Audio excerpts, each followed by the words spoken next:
that's the interrogation team, you have to seek permission. Is it clear to you? Hello? Oh, there is people in the upper region.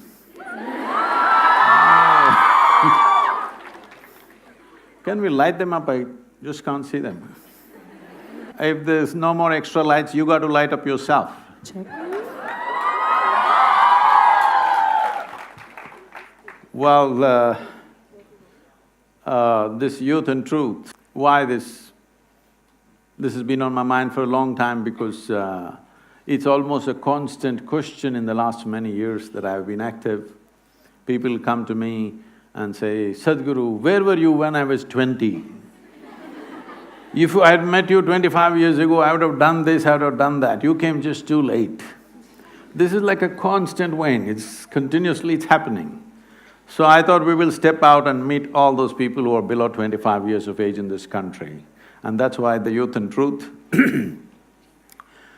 What we call as youth or what we call as life, essentially is a certain combination of certain amount of energy and certain amount of time. Time is slipping away for all of us.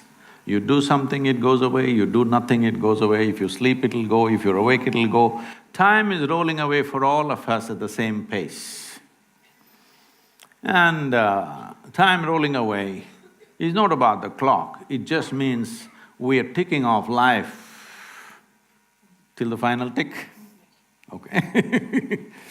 When we are young, we don't really understand this, that we are at the peak of our energy only in that time that we call as youth. When you're youthful, you will not understand this, you think you're going to be like this forever, but you will see as time goes by, energy levels are not the same. So when the energies are at their peak, the exuberance of youth, if it could be tempered with more clarity and balance, I think this energy could become something tremendous. If the necessary clarity and balance is not there, then the same energy could be disastrous both for the individual, the society, the nation and the world. So it's in this context we thought if we can bring some clarity and balance into the life of the youth in this country, and once this is over, the next phase is going to go international and we're going to reach out to students everywhere to bring some, at least a little more clarity and balance so that this exuberance of energy which is only at this phase of life will find fruit, will find fruitful expression in one's life, doesn't go waste and doesn't turn against ourselves. For most human beings, they don't need enemies, they're just doing great. Please. Namaskaram, Sadhguru. It's an absolute privilege to have you among us today. Our girls are super excited, as you can see. They were excited when Ranveer Singh came, I saw, not… It's an absolute joy to have you among us today. Before we begin, I will quickly introduce the panel to you. This is Kajal Hamjad, this is Anjali Chandrana, and I will be your moderator for today, Anisha Koshi. So we can begin with the first question. So we've had an array, a plethora of questions come in from the entire student body. Teachers too wanted to sneak in a couple of questions now and then. But most of these questions have come in from our active student body, either through social media or otherwise, as personal formats as well. So the questions are representative of the mass. It's not an individual question that we will be asking. Yeah, and they… A question doesn't need so much explanation. So let's dive right in. So Kajal has the first question. So I think the first question as such is something that happened in recent time. So I'm pretty sure everyone knows about Section 377 being decriminalized. Yeah. And I think most of the youth, everyone, me, I think most of us would have gone back home. We're very happy about this. And we talk to our parents and people from the, older generation. Right? So this is something that I do with my parents on a regular basis. We sit and we discuss a lot of topics. So this is something that happened to me and something that I've heard from a lot of people as well. So when we discuss something like this with our older generation, they said, we are not going to debate with you as such, we're not going to impose our perspectives on you, but this is not accepted in our religion, right? So when I took a step back and I thought how difficult it would be for kids, for youth from the LGBT community to come out to their parents, and at the same time, when the parents pose this restriction that it is not accepted in our religion, how does a child and how does a parent deal with it? And sometimes a parent does cut off from their child as well. So just want to know your perspective on, you know, the LGBT community or homosexuality as such with religion, and at the same time how a parent and a child should deal with it. Because I think a relationship between a parent and child is so important, right? And to lose something on that lines is not something. Let's see, probably till now, largely in the social space, in the media space, in the social media space, everybody is pitching either for or against. Can we for some time not pitch for or against and simply look at the issue as it is? Can we?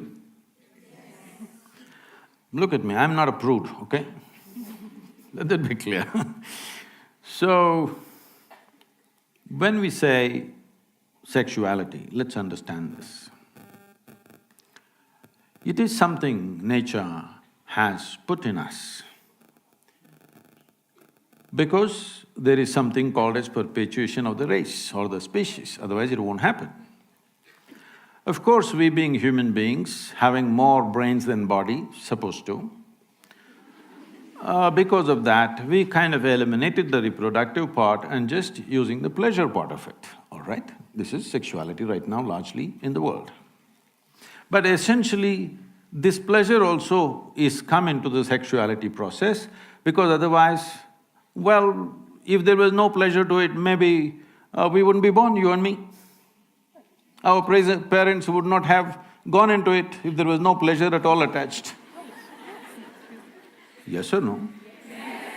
So we are here because of that. So there is no denying it or putting it under the carpet, that's not the thing. But somebody has a certain kind of sexual preference which has got nothing to do with reproductive process as such. It is their personal preference because every individual has the right to do whatever the hell they want to do with their body because it's their body. But if it is something harmful, you're going to cut your nose off or you're going to cut something else off, then maybe we will try to prevent you. But you're not causing any harm to yourself in that way, then it's your business as long as you do something in your private. Right now, the Supreme Court decision is just that what a person does in their private space is nobody's business. Government need not enter people's bedrooms, that is the law, all right? And I think it's right. But at the same time, why so many of you are upset about it or for it or against it is simply because there has been a campaign around the world. I'm saying the campaign should stop. There may be a few people who are oriented that way, leave them alone, it's their business, all right? Even if you're a heterosexual, you don't go about talking it on the street. Hello? You don't, isn't it? Because private matters must be handled that way unless you give some sanctity to this body. Please understand this. The fundamental difference between animal nature and human nature is this: we are doing the same things that they do. They earn a living, they go around, they reproduce, they die. We also do the same thing. We think a lot about it and we make a whole lot of fuss about it, but we are doing the same thing. Only difference is we can do all these things of eating, sleeping, reproducing, everything more consciously. Because of that, we hold ourselves little different from the other creatures. Otherwise, what's the big difference? You may think there's a difference, other animals are looking at you and thinking, what about you? Isn't it? So, this is the fundamental process. Now, individual people have some choices. I don't think it needs to become a national or international issue, it's their business, what they're doing. But at the same time, there is no need to campaign for it or against it. There is no need to campaign against it, there is no need to campaign for it.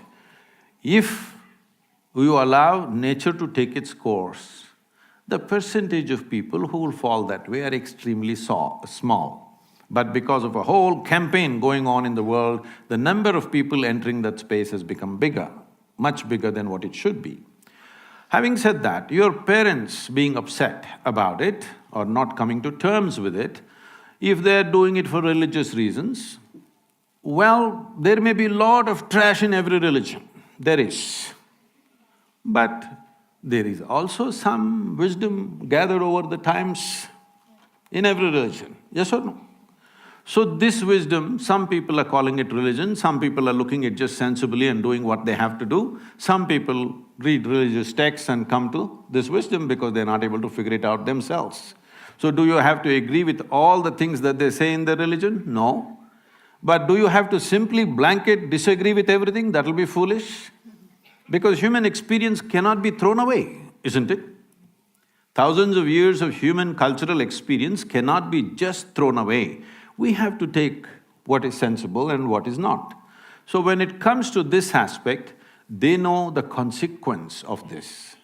See, when you're at this age, the most attractive word is freedom. Hello? Well, I come from the 60s. You know what 60s?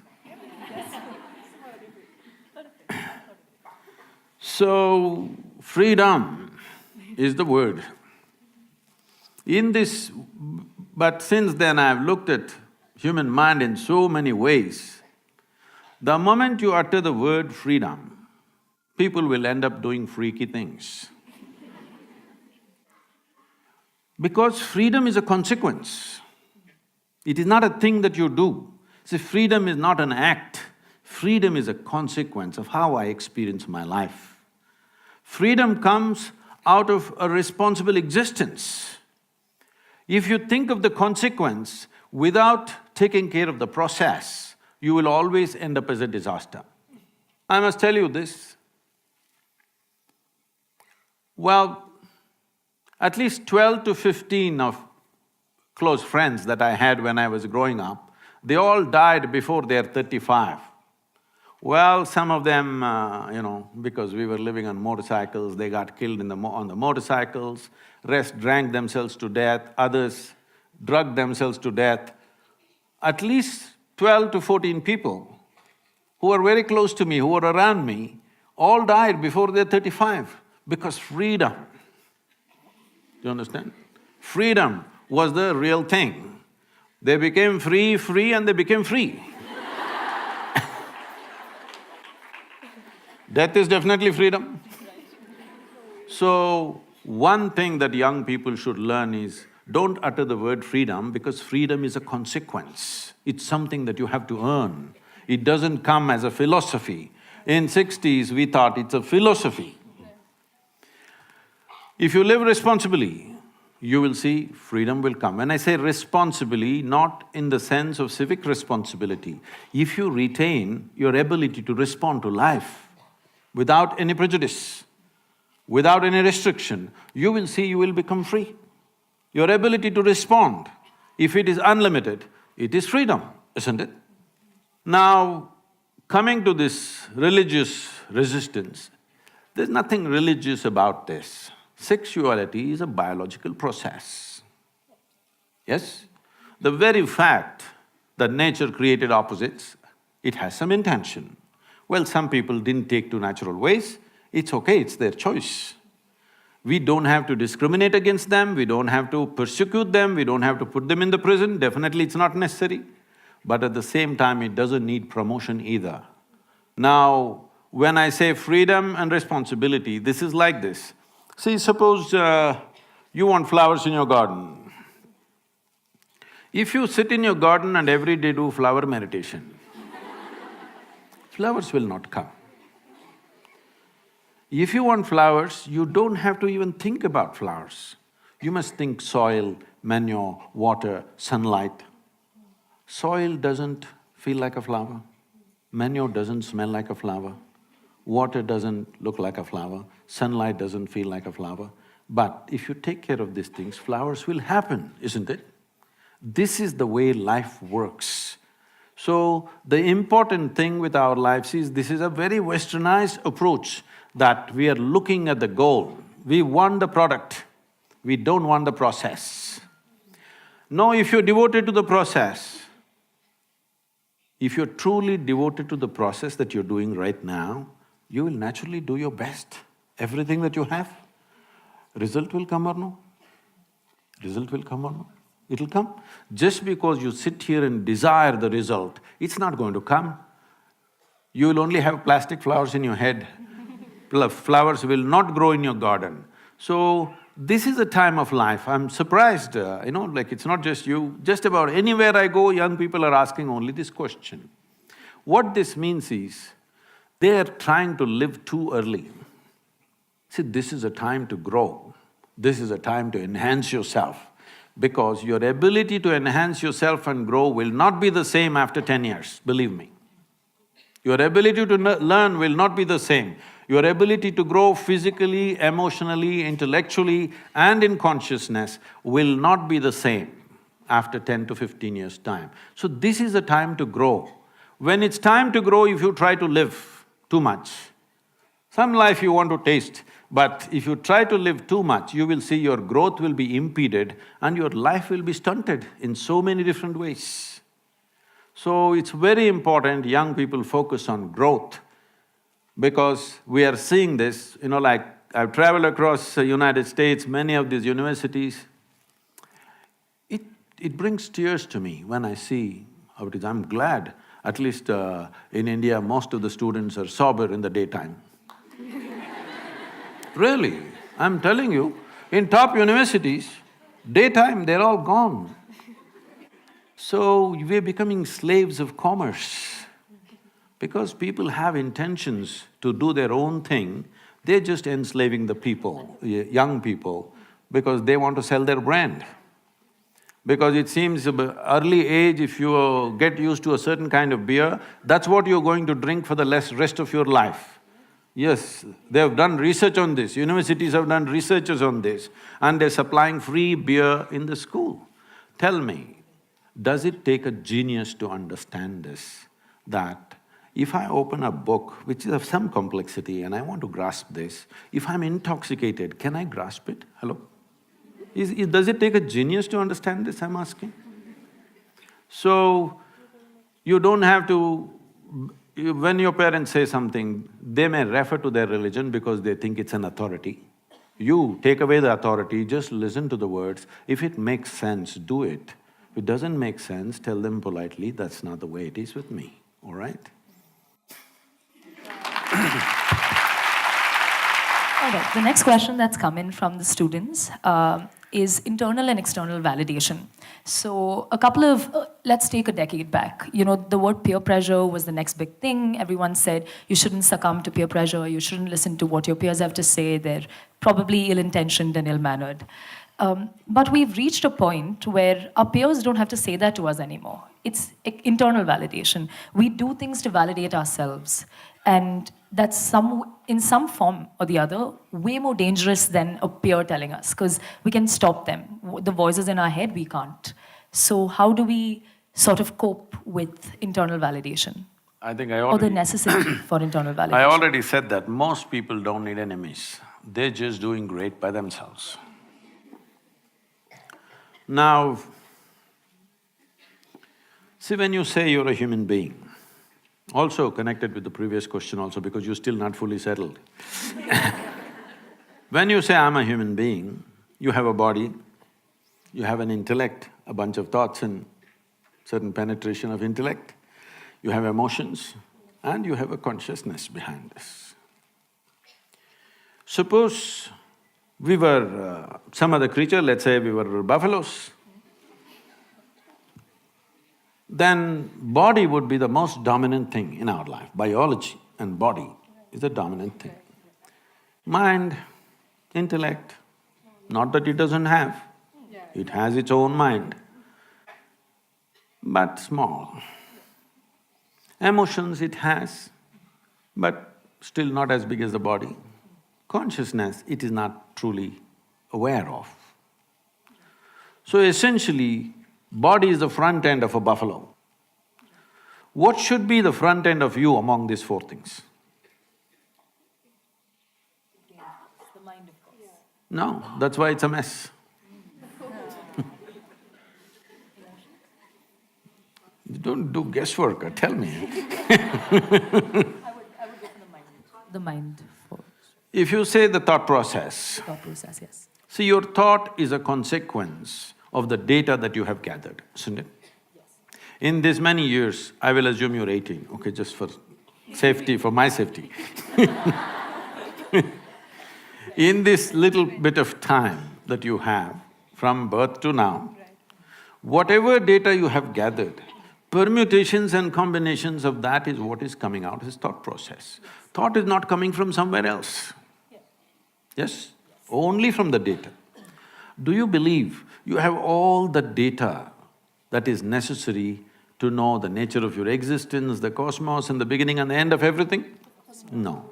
Whatever, if you have read the libraries of the world, still what you have is a minuscule. From this minuscule, you generate thoughts and you say, that should be the front end of your life. This is a European ailment. It's the Europeans who said thought is everything. You know Descartes is? Yes. You are not philosophy, right? What are you? Science, okay. Avid philosophy. Okay. Descartes said, I think so, I exist. I'm asking all of you, is it because you exist you may think, or because you think you exist? Which way is it? Because you exist, you may think. Because most people are in a state of mental diarrhea all the time, they think thought is an eternal process.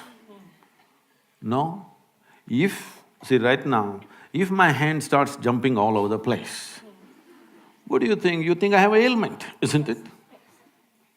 So if your mind starts jumping all over the place, what should I think? You have an ailment. Only thing is, everybody is like you only. That's how everybody is. So it looks like normal. That's how it is in an asylum.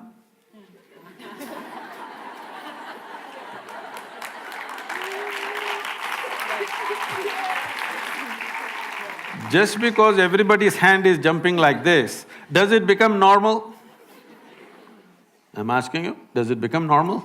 With hand, it's very obvious and visible, but if you pay enough attention, it is visible, isn't it? So your thought is an outcome of limited data. That can never be the front end, it's very, very small. Why thought became so significant in the world is because of European system of education. Why in Europe thought became so important was, they went through a few centuries of very dogmatic religious imposition. They were not allowed to think for themselves. So somewhere in 1700s, they broke away from that. They started thinking for themselves, it looked like liberation. But now the same thought is freaking people to death. See, if I leave you alone in a room all by yourself, I will give you food and shelter and everything, all good care for you. Only thing is, nothing to do. You will freak yourself to death, believe me. So, with that kind of a mind, you want that to be the front end?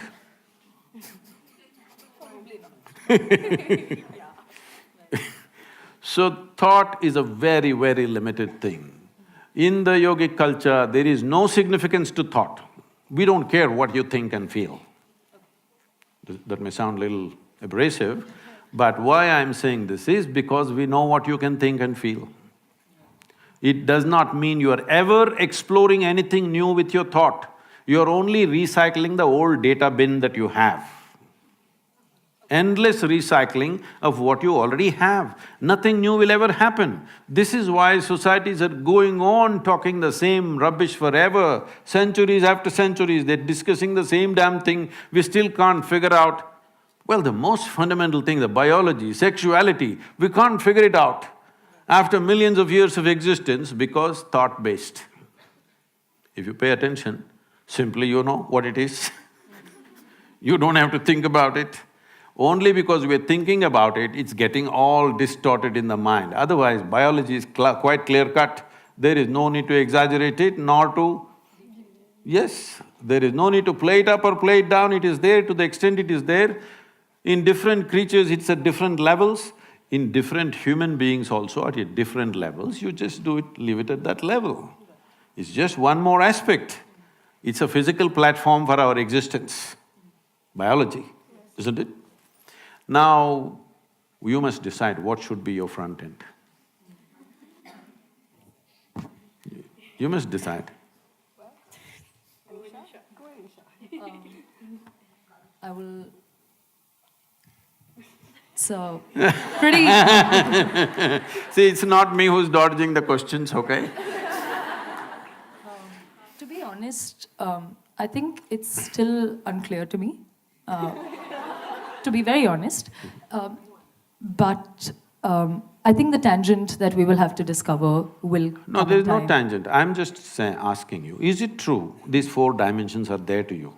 Yes, very much. What should be the leading edge? That's all I'm asking. What is the tangent about it? I still stand by thought for some reason. I'm probably terribly wrong, and I will probably discover No, it in no. time. Is it true your thought is coming from limited data? True, yes. So, if you're coming from limited data, is it true that you can never ever explore anything new? You can always widen your data. You can always go out there and learn and study. That is That's experience. See, correct, please yes. understand, life is happening in three fundamental dimensions. Why in this culture, all this Trishula, Trikala, Trinetra, all this 333 is, because essentially your life is happening like this. There is memory of the past, there is experience of the now, and there is imagination of the future. These are the only ways life is happening. But people can sit here right now and suffer what happened 10 years ago. Yes. You can, you also can. And people can suffer what may happen day after tomorrow already. Yes, exactly. So if you're suffering what happened 10 years ago or 10 days ago, what happened 10 years ago, does it exist right now? No. So you're suffering that which does not exist. Please, psychologist, please tell me, if somebody is suffering that which does not exist, what's the terminology for them? I'm like, you tell me. No, I'm only asking for technical terminology. If someone is suffering that which does not exist here, what is the term, psychiatric term?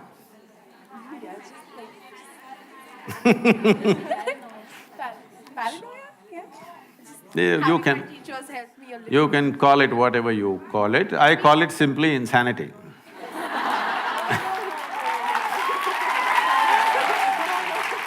No, that is a very strong word because it will not help your practice if you call people that. But the fact is, if I am suffering something which is not here, it amounts to insanity or no?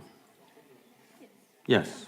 So if I am suffering what happened yesterday or what may happen day after tomorrow, I am suffering something which does not exist, isn't it? So essentially, there is… in this form of education, you have done no work as to how to manage the intellectual process. No work, simply it's going mad all the time. You don't know what is memory, what is experience, what is imagination, it's all mixed up. In this state, this intellect is not a possibility, it is only trouble.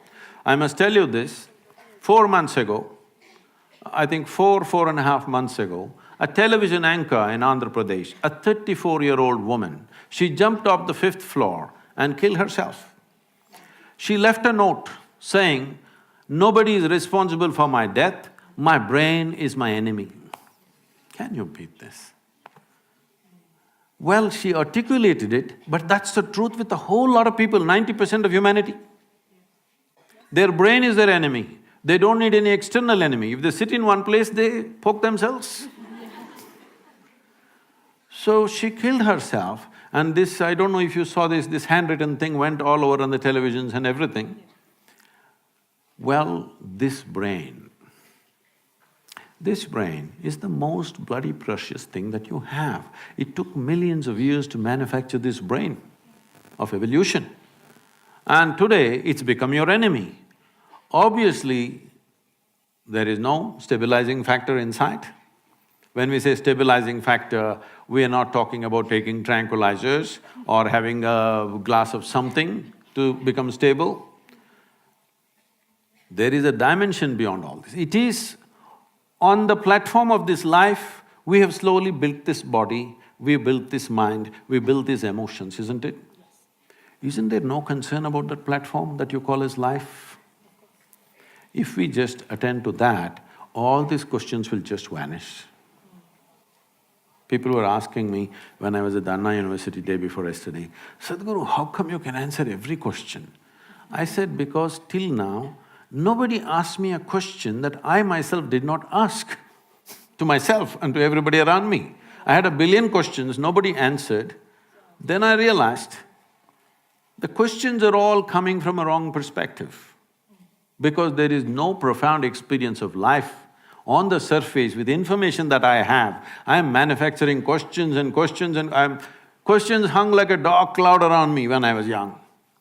So I said, till now nobody has asked a question that I myself did not raise. But why? If I raise the question, the next generation is raising the same damn question, that means we are not learning a thing from each other, isn't it? With all due respect, speaking of mental diarrhea and data bin, I'd like to talk about the education system and sorry. So, as students, at this point, I know this has been through ages and like all students feel a certain way about the education system, but there's a certain amount of anxiety that exists within us because we learn great things here. Okay, It's good for your future practice if everybody's anxious. That's there. That's there. Psychology helps. Yes. So we feel trapped because all the learning that we do here is beautiful. Like we sit, we attend classes, and it's really nice. But the concept of one standardized way of evaluating all students is something that seems really unfair in a certain way, and it sort of pulls us down because not everybody learns a certain way, not everybody has to be evaluated a certain way, but the system should work. So there's not this one solution to it. You just can't go, okay, you do this and then everything is fine. The students are happy and the teachers are happy. There's no one direct way to it. So how do you sort of approach this system that is trapping the creative minds of young, nice, sweet students? That's sweet you added to describe yourself. See, right now I'm involved in writing an education policy for the country. We are working on it. It may take another year and a half before we really come up with this. Because I live my life out of my experience. And my experience of education was just ridiculous. The sisters… No, I'm acknowledging them because I am also a Carmelite.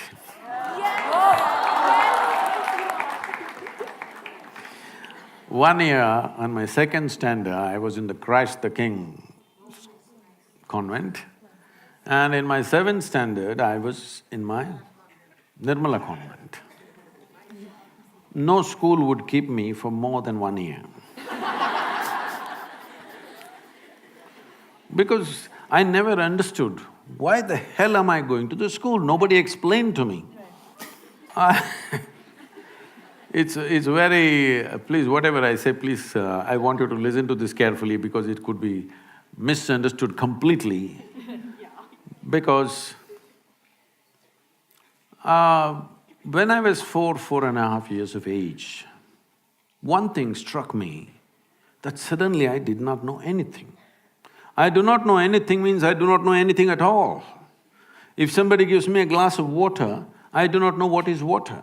Well, I know I can drink it, I can use it, I know how to use it, but I don't know what it is. So I keep staring at the water for hours on end. Well, actually the fact is, even today you don't know what is water, if you really look at it. We know how to use it, we know how to destroy it, but we don't know how to… what it is really. With all this scientific exploration, we do not know one single atom in its entirety. We know how to break it, fuse it, make a bomb out of it, all these things we know, but we don't know what it is. So if I found a blade of grass, I'm just staring at it for hours. If I sit up in the night in the bed, I'm simply staring in the darkness. My dear father, being a physician, started thinking that I need psychiatric evaluation. You're just too late. My problem was, I look at this and I don't know what this is.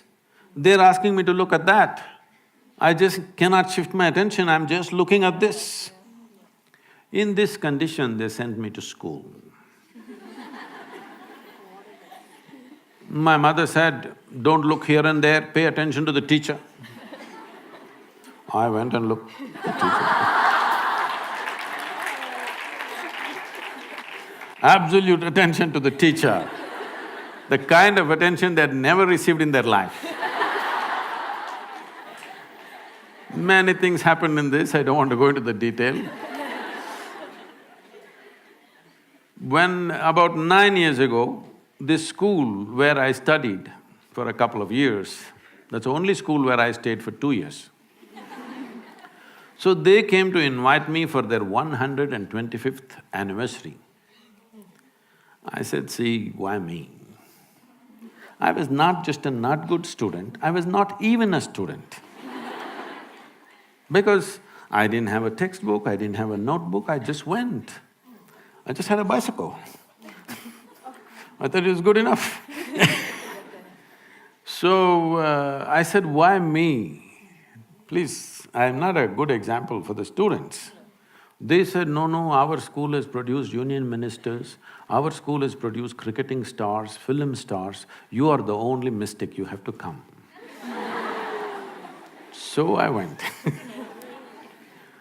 So I went and sat there in the quadrangle, the same oppressive buildings, and no, this is my experience, I'm saying. And suddenly I looked at this particular classroom and I remembered, I was 12 years of age. One afternoon, these are times when I don't speak for many days, because when you don't know anything what to say. I'm still trying to drink in the creation around me, I'm paying attention to the leaf, to the… everything. Man, woman, child, animal, plant, anything. I'm just paying attention to everything, I still not figured out a thing. So there's nothing much to say, so I don't speak. So at one point, my father put me through speech and hearing test, thinking I cannot speak. This is the problem of a physician. Then that afternoon, the teacher is trying to get some response from me. After about 35–40 minutes, I'm just looking at him. I don't even hear what he's saying. I know this man's past, present and future, but I don't hear the question. After 35–40 minutes, he got so frustrated and angry with me. He came and held me by the shoulder, shook me like this violently and said, you must either be the divine or the devil. I think you're the later. I didn't feel insulted or abused, I just thought about this. Because till then, I did not know what is this, what is this, what is that, what is that. Everything is a question mark, the entire universe. But I knew one thing, this is me. This guy confused me about that also. I just looked like this. Is this divine, is this devil? What the hell is this? I tried to stare, it didn't work, then I started closing my eyes and sitting. This is how my journey started, because I am trying to figure out what the hell is this, because till now I had one assurance, this is me. Suddenly he confused me about this also. Why I'm telling you this is, see, we have set up education factories to feed for other factories, larger factories. You must all understand Day in and day out, when everybody talks economy, economy, economy, you must understand you are just raw material. You're not human beings. That's where we're driving the world, entire world. When economy is the most important thing, this is how you will run the education. There is no time for any tenderness, there is no time for any nurturing, there is no time for anything because everybody has to pass at a certain age and get into the job and make money and then in the end, I don't know what, they'll relax in the end when they're 75. So, this has to change, but for this to change, we have been in 15, 20 generations of poverty in this country. Your parents have relaxed a little bit. My time, our parents were so hyper about how will you earn a living, how will you earn a living. I said, why are you bothered about how do I earn a living? Tell me when you don't want to feed me, I'll just go somewhere. I'm capable of getting my food. And I have no problem of wanting to live like somebody else. I'm not bothered what somebody else has. I know I will never go hungry, I will find my food somehow. I went into the jungle and stayed for 3 weeks by myself and I managed to survive off the jungle. So I knew if nothing works, I'll go into Western Ghats. So why I'm saying this is, we become too overly concerned about survival process. For the society to relax a little bit, I think economic development is needed. See, these two things are like this. If economic development is much more and there is ease, that if you… let's say you don't pass your examination, you won't fall on the street and get lost. If that assurance is there, everybody will relax a little bit, feet off the throttle a little bit will happen. So right now we created three different dimensions of education. One form of education is just for rural India, because for them it's economic.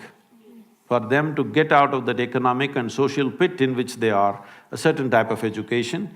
Another form of education for those parents who are reasonably affluent, who want their children to be exposed to a variety of things. Here at least 50% of the time is dedicated to art, music, theatre, like this, and the school is created like a museum, almost. So children live here in a completely different way. And we have another school which you saw the girls dancing. From the age of 6 to 18, there is no academics for them. They learn only classical dance, classical music, Kalaripaitu, which is the mother of all martial arts, yoga, Sanskrit language and English language. This is all they learn. They don't go to any academic stuff. They go through 12 to 15 years of very severe training. You saw the girls dancing, but you don't know their fitness. If you ask them to just climb up here, they will just find their way up. They're like that. Physically, the main focus is to grow the body and the brain to its fullest without any intent. See, the problem is at the age of 3, people like to hear their sweet little girls say, "What will you become?" "I'll become doctor." At the age of 3. So from the age of 3, you're wishing a lot of people will be sick in the world. I'm saying it's a completely wrong way of nurturing. Raising children or bringing up human beings is like raising a garden. It's not a factory. In one extruder, everybody goes, but that's not going to change in a hurry.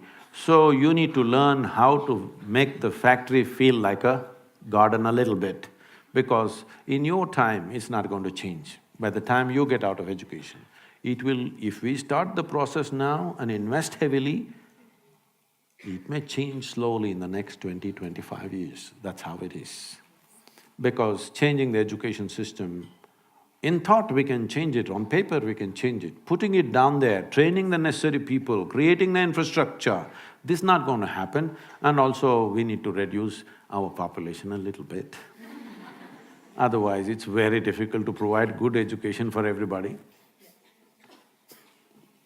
So there is, since we're talking about education and the Indian education system… Are the people in the upper region still awake and on? Quiet there, so… Okay, since we're talking about the Indian education system, one of the main questions that actually came to us, was, is attendance… is education all about attendance? Because somewhere… Yeah, they're awake now. Somewhere, no one wakes up in the morning to say, oh, I'm going to learn something new today.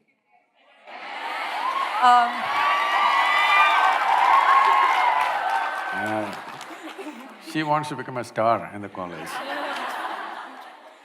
So, everyone, I think, gets up saying, oh, I don't have attendance, dude. I think I need to attend this class. Oh, I have 85 in that, so maybe I can miss one class.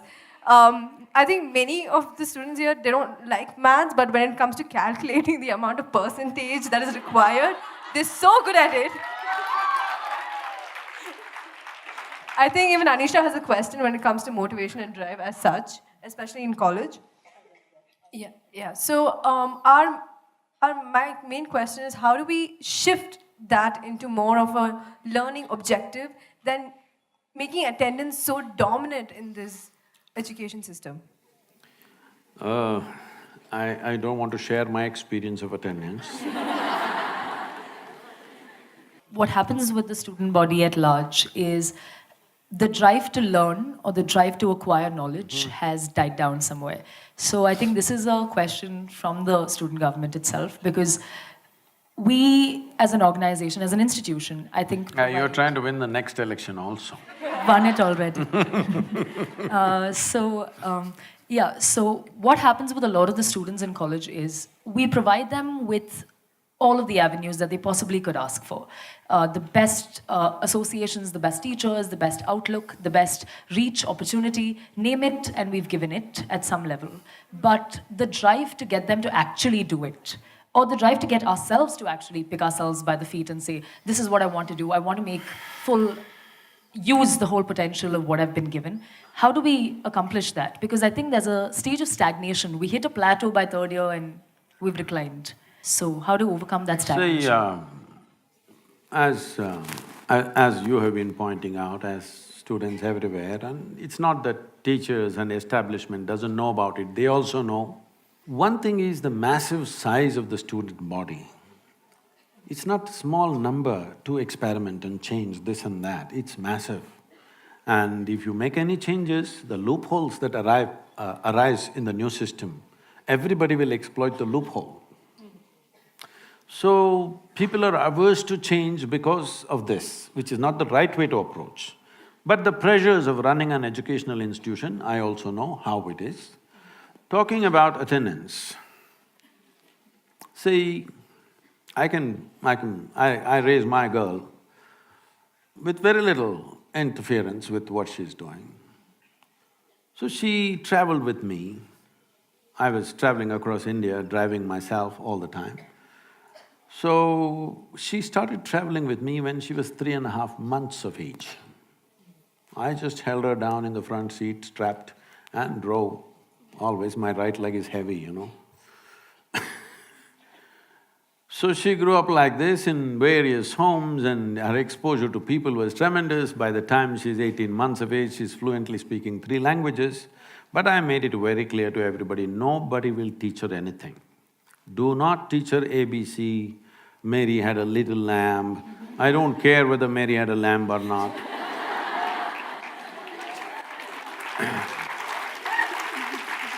So, I made one rule, you can play with her, you can do whatever, nobody is going to teach her 1, 2, 3, ABC, nothing. No rhymes, no nothing. Well, she picked up some cinema tunes, this and that, like Sounds of Isha singing, she picked up those tunes by herself, but nobody taught her anything. Then I thought I'll never send her to school, she can just be with me, but one big problem is you cannot provide that age group company, which is very important. She may become my age when she is still 10, 12. So I sent her to a school which is most relaxed without too many restrictions. When she was 12, 13 years of age, one day she came to me. Something that happened in the school upset her emotionally, and she came to me and she said, "You're teaching everybody so many things, you don't tell me anything." I said, "See, I don't teach anything to anybody unsolicited. Now that you've come, we can talk, I think." I said, "This is all you have to know. Never look up to anybody. She looked at me like this. I said, even me. Because if you look up to me, you will miss the value of who I am. Maybe you'll hang me on the wall and nail me to the wall and smoke me out of your house with incense. But you will miss the value of who I am. You have to look at me for who I am. So don't look up to anybody. Don't look down on anybody. This is all… Just think through this. Because all human beings have fixed it. Something is good, something is bad, something is high, something is low, something is superior, something is inferior. In this state, there's no education, if you ask me. Only misuse of knowledge. So this is all you have to know. Never look up to anything, never look down on anything. You will become absolutely present and very human. Full-fledged human. And if you become an overflowing humanity, your learning possibilities, your perception will blow up like that. That's what we need to do. But how to do it, they were telling me in these premises there are 10,000 girls. How to do it with 10,000 girls? It's tough. Okay, we will limit it to only 2,000 girls, then there will be strike outside on the street. Why are you not giving us admission? So this is a situation which can't be just fixed simply because somebody changed their mind, you can't fix it. There is a very complex reality there. So for yourself, we can do this, maybe, I don't know, from the student union or from the teacher's side. If we can identify responsible students, responsible need not necessarily mean obedient.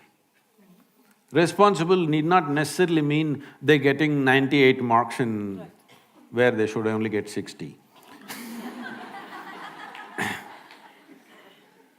So, responsible is different. All I'm saying is, if all of you girls assure the management that our time in the college, don't compel us to just necessarily sit in the class, but these 7 or 8 hours we have, we will stay focused on something. We will not sit here and there gossiping, we'll focus on something. If education is a focused time, it doesn't matter what you focus on. Who knows, you may be science, suddenly you may become a better psychiatrist than her, psychologist than her, or she may be psychology, she may just pick up something else. Because choices are made considering so many things at a certain time, that may not be your genuine aptitude. See, there is a certain genius in every human being.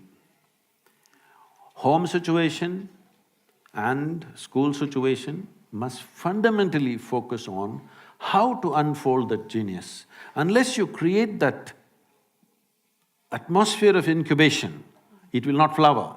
Believe me, 99% of the human beings on this planet live and die without ever touching the inner genius that they hold within themselves. It is not just about them, what a loss to humanity. This is why the same stupid things are being debated for thousands of years, because human genius doesn't open, bunch of idiots. Yes, talking the same damn things forever as if it's something else. What every other creature with a millionth of your brain knows, human being is struggling to figure out. What a grasshopper knows, you're struggling to figure it out. This is not fair. Hello? This is not fair to humanity. I want a higher opinion.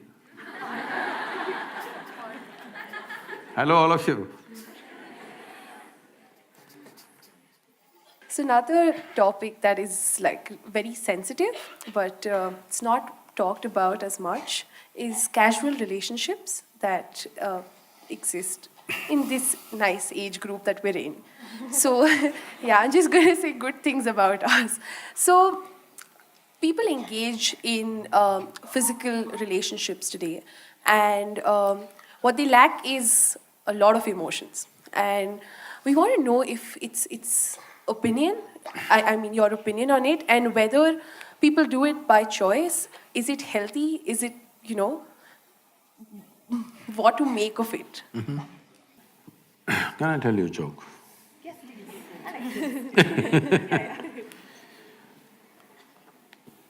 There was one Mrs. Bhatia. No Bhatias? I could change the name. There was one Mrs. Bhatia who was having her 50th wedding anniversary. They had a wedding anniversary and the next day she filed for divorce. The judge saw the divorce petition. He was also a good family friend. So he called her and he said, "Why you want to divorce your husband? He's such a sweet little thing. Why do you want to divorce him?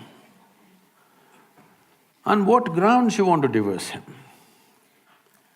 She said, "He's not been faithful to me. He's been cheating me." How do you come to this conclusion? Just yesterday you had your 50th wedding anniversary, you were fine yesterday, how do you conclude this? I got little nostalgic and started flipping through the photo album. Then I saw none of my 5 children resemble him.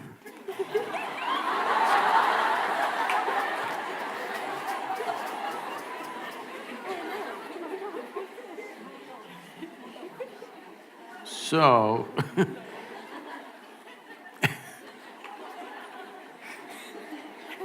see, right now, do you remember how your great-great-great-great-great-grandmother 10 generations ago looked like? You don't. But her nose is sitting on your face right now. Your body remembers, yes or no? Your body remembers even the skin tone of your forefathers 1,000,000 years ago, it still remembers, not forgotten. So what you're calling as my body is an enormous amount of memory, isn't it? What you carry in your brain as memory is minuscule. What you carry in your body, there is evolutionary memory, there is genetic memory, there is karmic memory, there are articulate and inarticulate levels of memory. There is so much memory. You think you know how to walk right now, please understand, only because your body has built up that memory. If your body forgets, you won't be able to walk. So, the amount of memory for every simple thing that you do, you know what to eat, what not to eat, how to eat, you must put it in your mouth, not in your ears. This may look funny, but you would not know if you don't remember. So your body is a repository of tremendous amount of memory and it's picking up all the time. If you walk from here to here, there may be 50 different kinds of mild smells. You may not consciously notice, but the body is picking it up and it recognizes. All the time it's recognizing, that's how you know what is good smell, what is bad smell, this is this smell, that is… You recognize the different aspects of sound, smell, this, that, because constant recognition is happening. So this body memory, traditionally in this culture, we call this as runanubandha. That means physical memory that you build. You can either consciously build your physical memory or you can simply take in wild amounts of memory and go through lots of physical confusion. So wherever there is impact, I don't know if you still have these things, maybe in your generation is gone, but still there will be people in Bangalore city. If you ask them to… if you try to give them salt, they won't take it, they'll say, keep it there. If you try to give them sesame seeds, they will say, please keep it there. Because they have recognized many substances which can easily carry your memory and it will become mine if I take it. So I don't want to take in memory. This is the reason why generally in this culture, touching each other, shaking hands, these things are avoided. We touch our own 2 hands and do namaskaram because we don't want to go on picking up memory. Because if I as much as touch this memory, it remembers. You try this with 4 of your friends, you touch their hands. Don't try to consciously remember, every day touch their hands, forget about it. Tomorrow, if that person comes and touches you, you know it's this hand, isn't it? So the body remembers, it's not the mind. The physical body remembers, this is called as runanubandha. When there is a sexual interaction, or there is any kind of intimacy which involves thought, emotion and body, the amount of memory that is left in your system is very big. It is from this context they said you must keep this as simple as possible. There are other aspects where in certain tantric process and all they're involving, they are preparing themselves for years to distance themselves from the body in such a way that the body doesn't pick up anything from anywhere. This is being done like a sadhana, not as sexual promiscuity. So, the question is not of morality, the question is of what is it that you want to do with yourself in your life. If you want to be in such a way that in your life, your inner intelligence will be the most dominant thing in your life, not your physical body, then you must keep the body's memory as simple as possible. This is why simple types of food, people go into very simple kind of food, not complicated. Even now, I eat one meal a day and I eat only one item in the meal. I won't eat 10. I may eat all of those things another day, but today I'll eat only one item because it makes a huge… Just experiment and see, don't go by what I'm saying. Just experiment and see, especially when your examination time comes, eat simple food and see what a difference it makes for your intelligence, how it functions, how alert you are, everything. So, what is it that you're trying to build yourself to? Do you want to build yourself to be a sexual supernova or… No, I'm saying some people may have that intention, that's up to them. But what is it that you want to do with your life is something that you must decide. If you have decided that, it's very, very important that you don't unconsciously pick up enormous amount of memory because this will lead to… Later on you will see, it'll become very difficult to remain peaceful and joyful in your life, no matter what good things may be happening. Simply because there is confusing memories in the system. When something else of similar nature comes, the body goes into a turmoil of confusion. It may not translate into your mind. Just physically, it will go on. So, it's a choice that one has to make. It's not a question of morality, it is a question of living sensibly.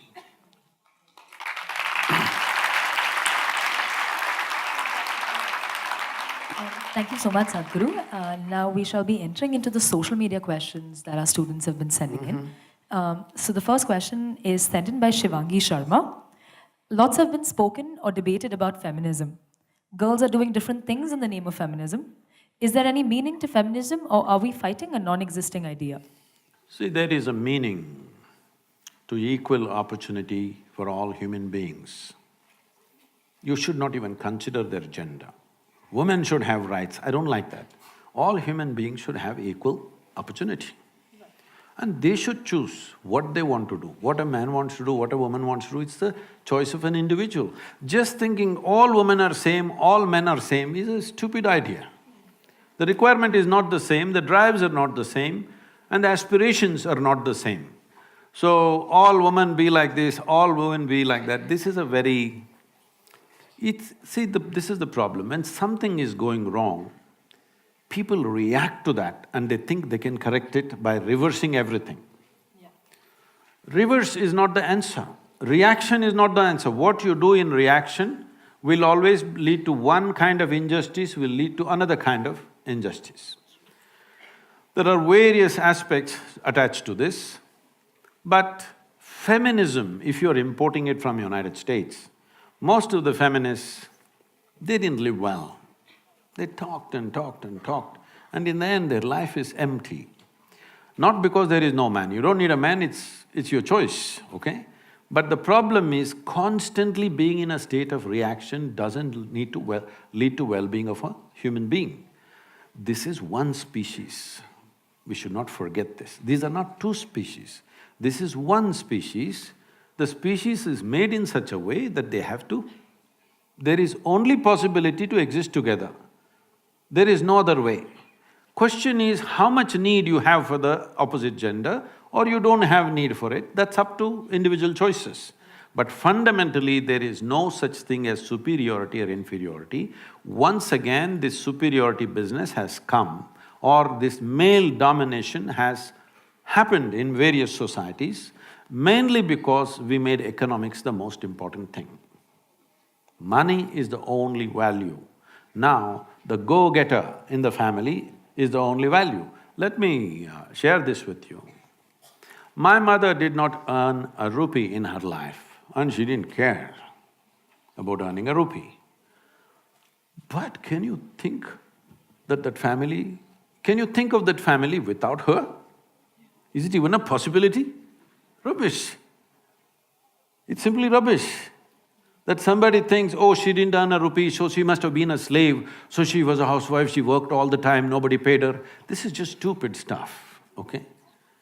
Because money has become the greatest value. Right now in this town, if you say there is a big man, this doesn't mean he has a big body, we don't value them anymore. It doesn't mean he has a big brain or a big heart or big something else. No, he just has big pocket. So this has to change in the society. If money is the only value, male is the only value, I want you to understand this. Today, in the name of feminism, unfortunately, a whole lot of women are desperately trying to be like men. It's not so much in India. If you look in, business districts of United States and UK and other places, I feel terrible for these women. All the time they have to be in a certain way. It is so hard to be a woman in the Western country these days. At one time it looked like freedom.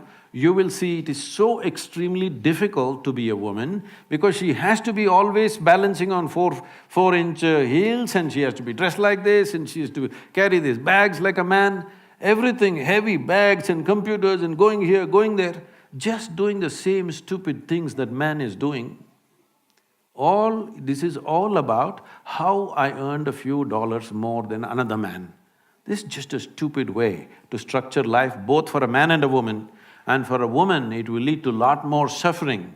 Today, over 40 years of age, I think over 45 years of age, 42% of the women in America are on some kind of antidepressants or something else. This doesn't speak well, this doesn't show that it's worked, isn't it? Well, exploitation comes. Whoever is powerful tries to exploit. See, you must understand it's not about a man or a woman. Whoever has the power tries to exploit. People are not trying to exploit the woman. They will exploit another man also. A child… Why children are beaten in this world? Simply because they're small. Hello? If your children were bigger than you, would you beat them, I'm asking you? So, anything that is weaker than you, somewhere you think you must exploit. If this has to go, the front end of your life should be your consciousness. Why consciousness is? See, when we sit here, your body is your body, my body is my body, 100%. Till they bury us, we don't understand it's the same stuff. Yes? When they bury us, we get it, it's the same soil. But right now, this is me, that's you, 100%. Now you are very cautiously agreeing, disagreeing, because your mind is your mind, my mind is my mind. Yes? But when it comes to life, there is no such thing as your life and my life. There is just life, this is a living cosmos. You captured a little bit of life, I captured a little bit, somebody else captured a little bit. But it's like blowing soap bubbles. You blew soap bubbles when you were young? Yeah. So you got only this big bubble, somebody got this big bubble. Same soap. Everybody has air in the lungs, but one person gets this big bubble, another person gets this big bubble. Why do you think? Certain level of attention, isn't it?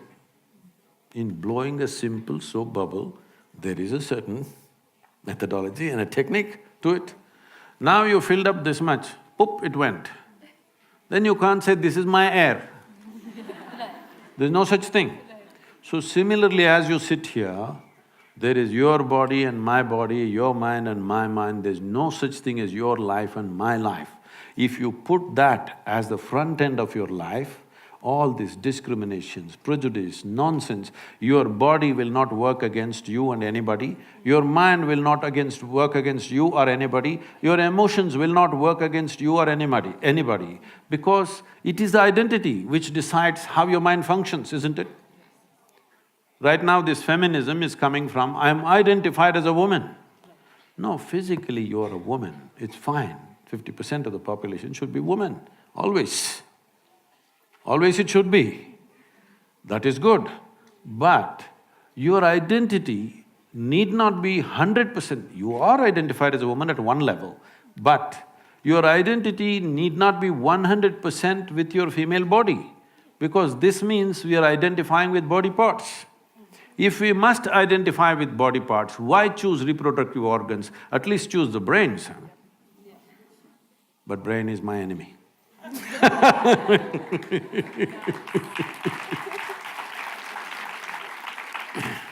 So this is another question from Shruti. This question is for Sadhguru, the style icon.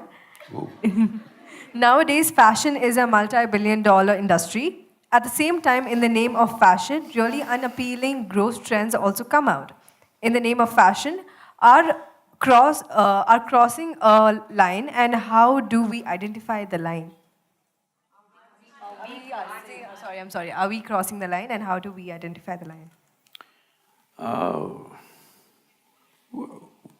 The first sentence, withdraw that one, huh? I'm not a style icon or something.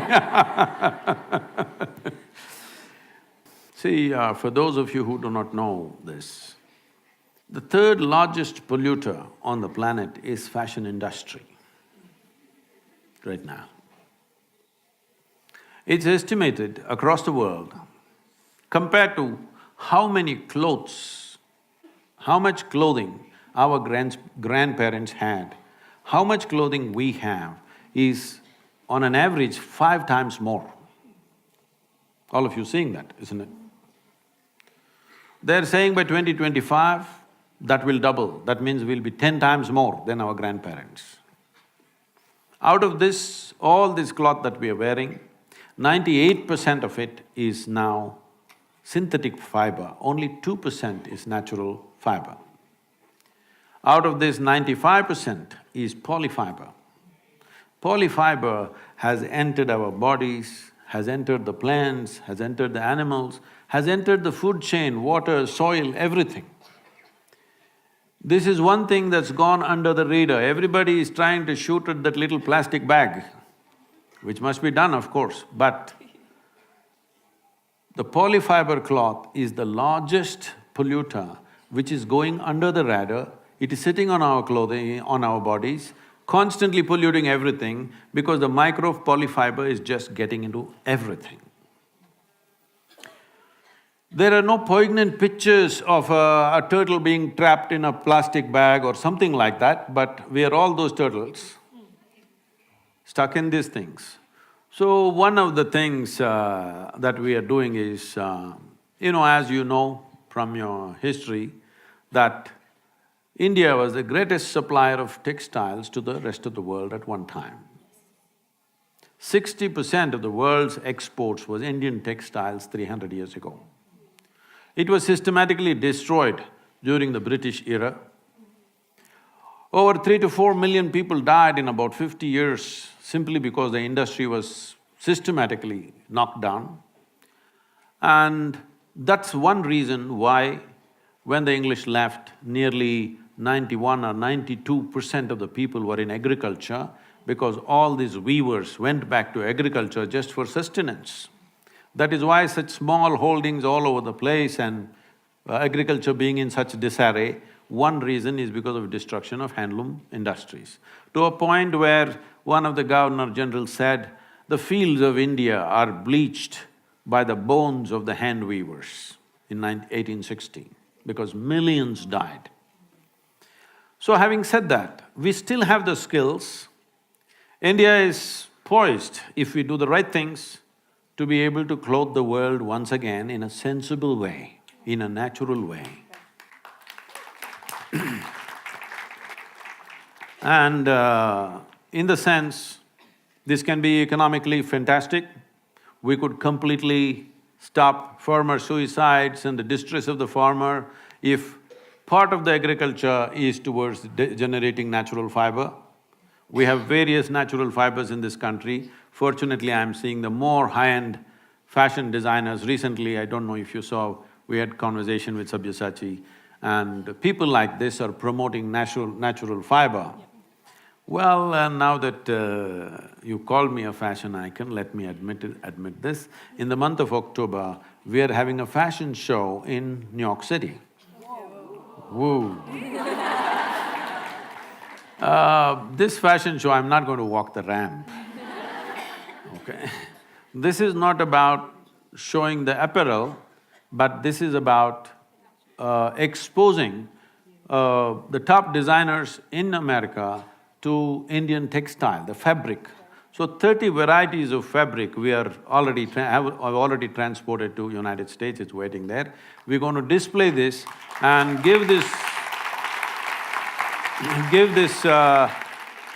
this material to them, of some part of it free of cost, so that they can try what they want. And to promote this, this could be a game changer for India's economy. It need not necessarily be handloom, even if it is machine woven, but natural fiber.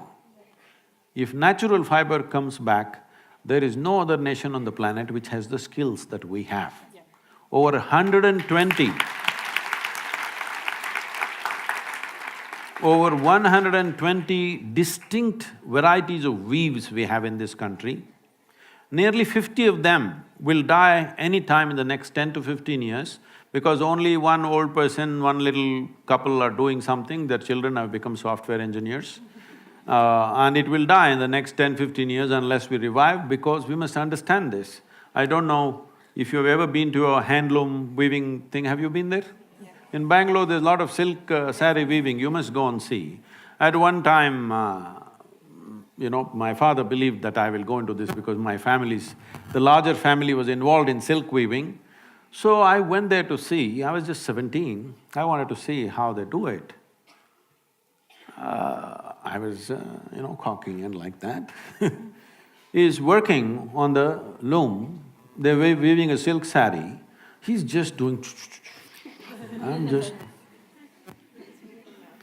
I think, at that time I think I'm smart, then I realized that's different. And I'm paying full attention and looking. Simply he's doing this, simply one flower opens up in the cloth, another flower opens up here, geometrically perfect. If you have to put this into your software, it will take so much effort. This guy's got it in his head simply. So, we have destroyed this mainly because of compulsory education. Okay? If a son or a daughter with their father or mother goes to the loom or to the agricultural field to work with their parents, the parents could be arrested because child labor. So we are determined to destroy all the skills in the country and have millions of graduates who have the attitude of the educated and who don't know how to do a damn thing in their life.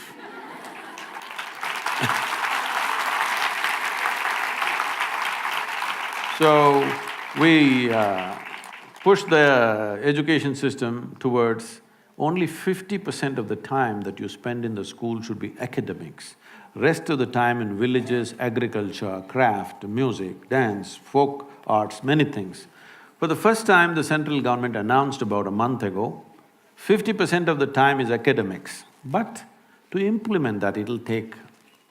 the speed at which we move, it may take 10-15 years, because infrastructure, training, you need teachers and everything.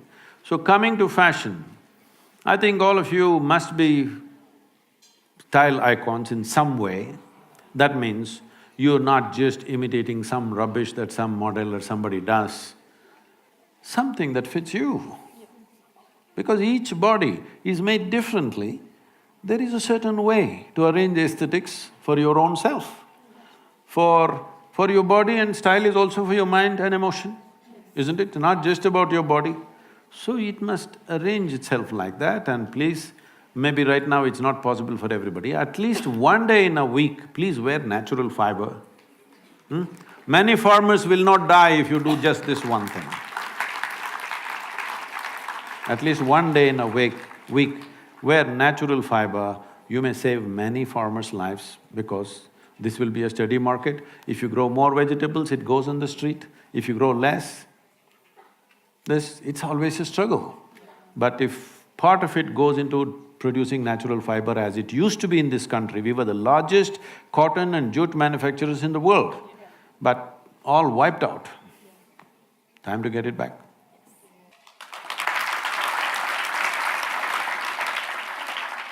So the next question is from Uma. The question goes, life in cities have become a nightmare for girls. Groping, leering, lewd comments in public transport are a norm that girls have to put up with and unfortunately don't raise their voice against. What to do about such upsetting civilizational evils? It's an unfortunate reality. At that moment, I know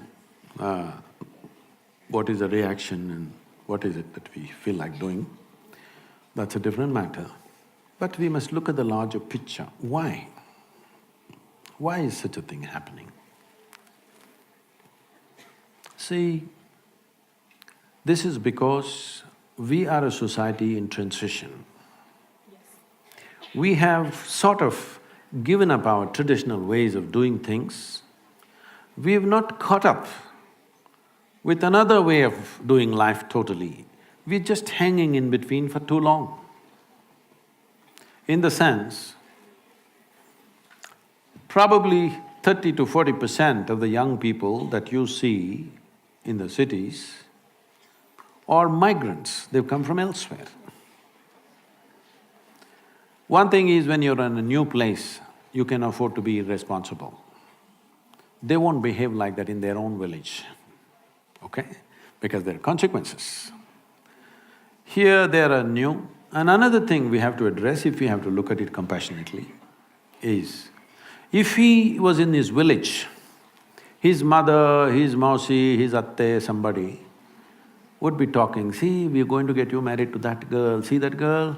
That is going to be your wife. Whether it's going to happen or not, that's not the point. He thinks there is a solution for his hormonal struggles. Yes, it's a reality, come on. Between the ages of 15 and 25, this is at its peak.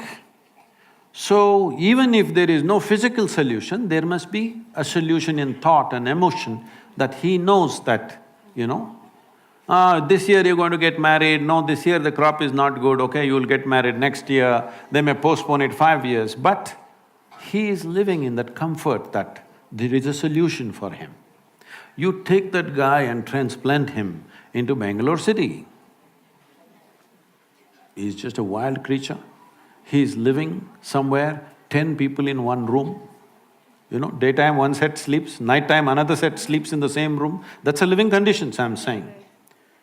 And there is no family, there is no any kind of balancing factor in him, there is no society for him, it's just dog-eat-dog world for him. And for his hormonal stuff, there is no solution. Nobody is telling him that girl is for you. His mind is going crazy. He watches movies, these days pornographic stuff is all over the place, he's watching it on the phone. So he thinks this is what every girl wants.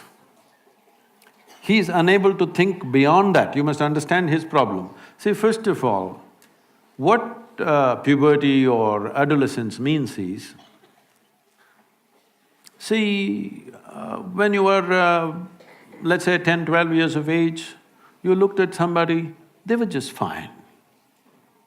Suddenly you became 14, 15, your intelligence got hijacked by your hormones.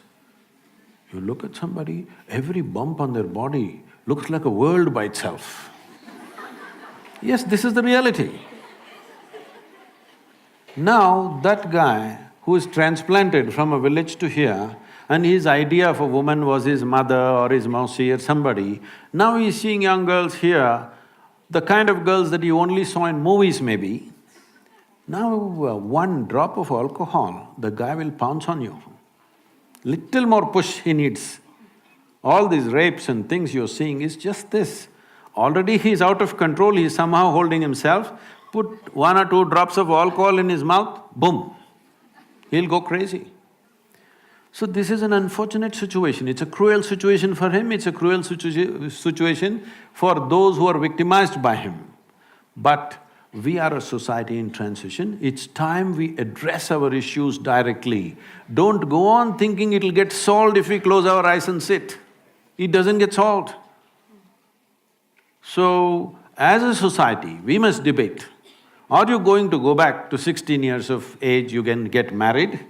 Or are you going to go back to a place where you will discuss and see how to conduct this society? After all, there are young people, they have their needs. How are you going to address this? We need to directly, head-on, we must approach it, not slinking around it, not hiding behind religious books and this and that. You need to address it. This is the issue, how to deal with it. If you don't do that, this is what they're doing. See, one thing is, when such things are done to you, how horrible you feel is one thing. But I want you to also think, how degenerate does he feel doing these things? There is a certain degeneration. He can only do it when he believes he cannot be caught, isn't it?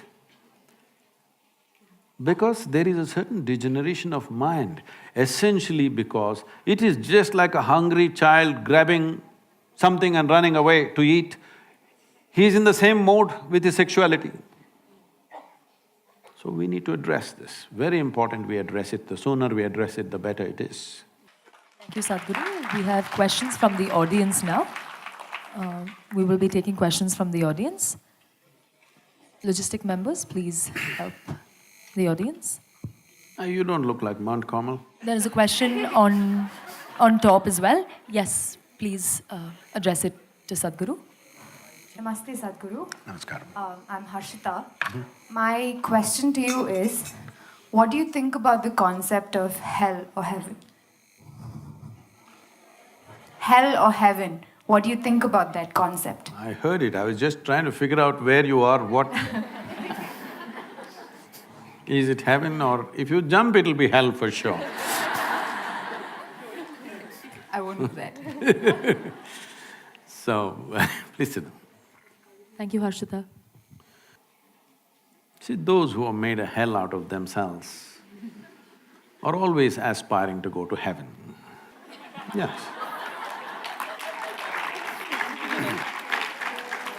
If I am sitting here and I'm blissed out, totally, look at my eyes. It looks like I'm always stoned. Yes, never touched a substance, but this is the most complex chemical factory in the world. Is that so? Do you agree with me? The question is only, are you a great CEO or a lousy CEO of this chemical factory? If you are a great CEO, you would keep this all the time, blissed out, right chemistry. If you're a lousy CEO, you produce bad chemistry and you think it's because of this one or that one or that one. So, for some reason people are feeling miserable. Their chemical factory is not going the way they want.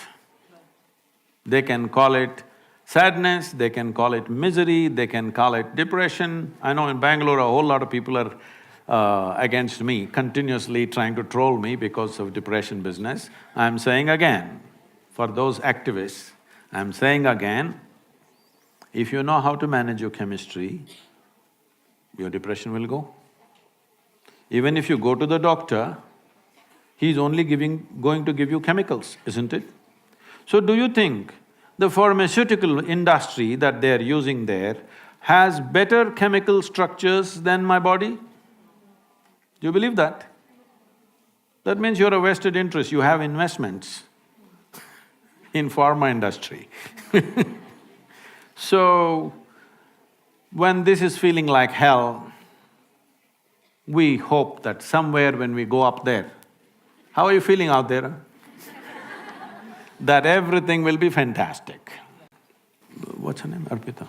Harshita. Harshita. Harshita means, blissed out.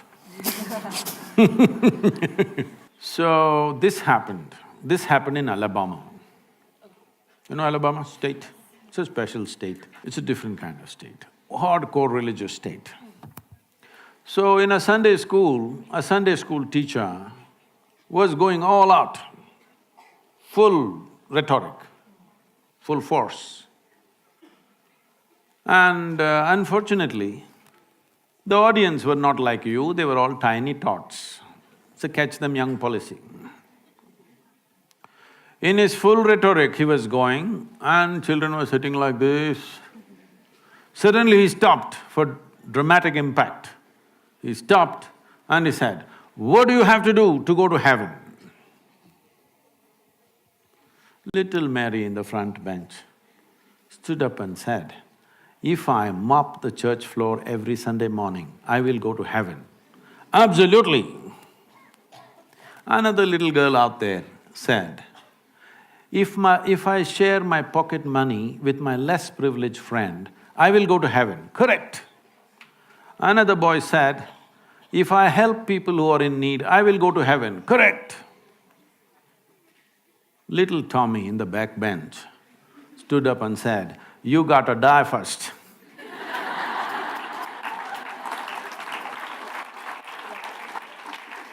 Well, that's a qualification. If you want to go to heaven, you got to die first. So when you die, depending on your culture, we will either bury you or burn you or cut you and throw you to the birds. Yes, one of these things we will do, depending on your culture. So one thing is very clear, you will put your body back into the earth and it's a very eco-friendly thing to do. If you've not done anything in your life eco-friendly, that is one act which will be good. You should not take your body and go. You must put it back into the earth because this belongs to the earth. So you left your body and went to heaven. You know what is in heaven, Harshita? No? You know? Okay, okay. So, what is in heaven? In Hindu heaven, food is very good. If you are a foodie, you must go to Hindu heaven. Nala himself will cook personally for you. He's the greatest chef.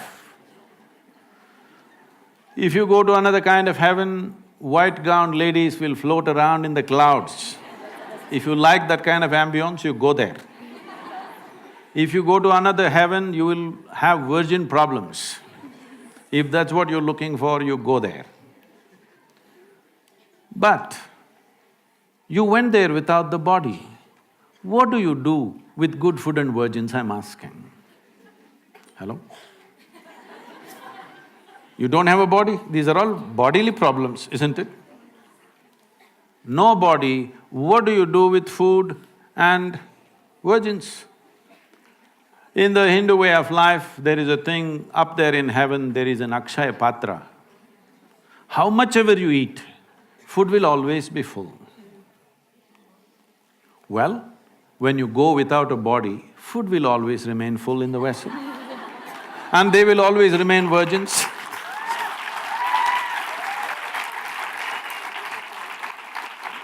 So, we have been doing this for a long time. This was one simple way. You must understand the managerial skills of the traditional people. This was a way of managing humanity. You're miserable. You… don't worry, when you go there, everything will be okay. Solace. So if it is a psychologist saying these things, it's okay. But you really made them believe everything is going to be better somewhere, you can mess up your life here, that's not good. Somebody is in deep state of suffering, don't worry, when you go and sit in God's lap, everything will be okay. It's a psychological tool. It's fine when people are in extreme states, but don't brand it and sell it everywhere because it's not going to work like that. So, now heavens are collapsing in people's minds.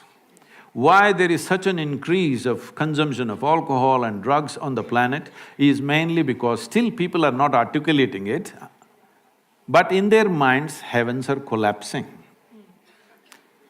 How many of you are thinking, one day when I go to heaven, everything will be fantastic? Not many of you, I'm sure. But in the previous generation, if you had looked, the numbers were quite significant. So heavens are obviously collapsing in human mind, because if you ask three questions, all the three heavens will collapse. Yes. So now once human intellect became active, inevitably it'll ask questions. If you ask questions, these things will collapse. So people are trying to have alternatives right here, that they're getting drunk and drugged right here. So this is the moment. All of you young people must understand this. At this point of time, if we don't raise human consciousness in a big way, if you don't teach people how to sit here absolutely blissed out by your own nature, believe me, in another 50 to 70 years' time, at least 90% of the human population will be on some kind of chemical. To be healthy, they need chemicals. To be peaceful, they need chemicals. To be joyful, they need chemicals. For everything, they need chemicals. I want you to know this, 70% of US population is on prescription medication. The most affluent nation on the planet. Why does individuals and societies seek affluence? Because the first step of affluence is choice of food, choice of nourishment. The second step of affluence is choice of lifestyles. The most incredible variety of food is in front of you and enormous lifestyle choices are there, and in this society, 70% of the people are on pharmaceutical, prescription medication. This clearly shows if you do economic development without also cultivating human consciousness, our wealth will become our biggest problem. So we are still on the threshold of economic development. This is the time where we have to invest in evolving human consciousness. For all this previous question, the problems that you asked and everything, fundamentally evolution of human societies need to happen.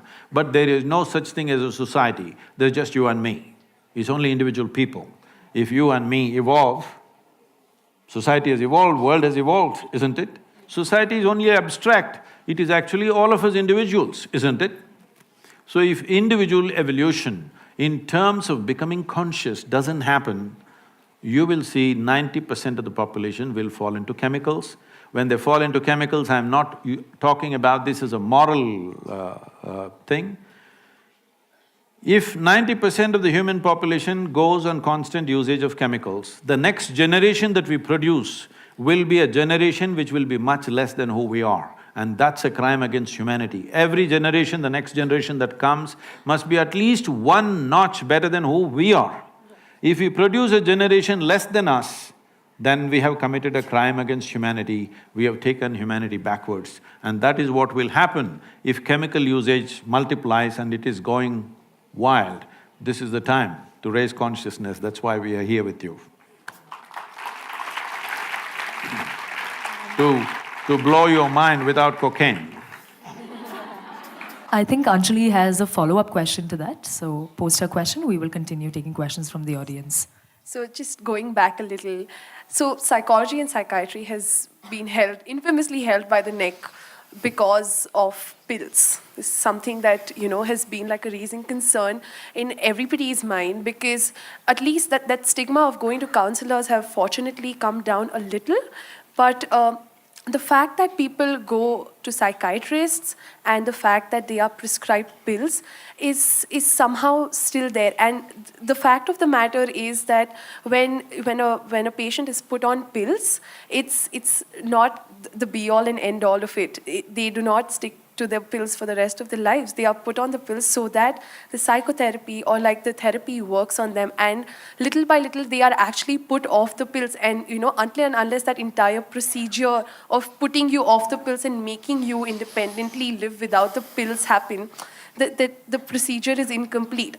Unfortunately, a lot of these procedures are, left halfway because, people do not complete the term of, their therapy.